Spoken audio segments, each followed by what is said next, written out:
آخرای سال است، امسالم گذشت.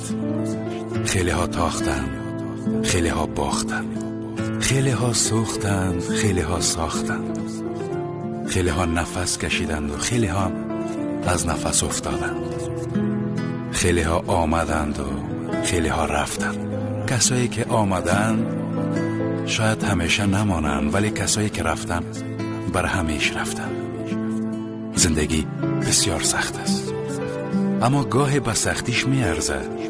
مهم نیست که دنیا بسیار نامرد است، مهم است که ما مرد باشیم و قدر همدیگه خود بفهمیم.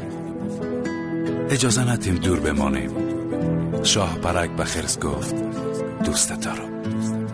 خرس گفت حالا میخوایم بخوابم، باشه وقتی که بیدار شدیم حرف میزنیم. خرس به خواب زمستانی رفت و هیچ وقت نفهمید که عمر شاه برک فقط 3 روز است. همدیگه خودت دوست داشته باشید، شاید فردایی وجود نداشته باشه. آدمای زنده به گل و محبت نیاز دارن و مرده ها به فاتحه، ولی ما گاهی برعکس عمل میکنیم. به مرده ها سر میزنیم و گل میبریم، ولی راحت فاتحه زنده ها را میخوانیم. گاهی فرصت با هم بودن کمتر از عمر شگوفه هاست. بیاین ساده ترین چیزها را از هم دریغ نکنیم.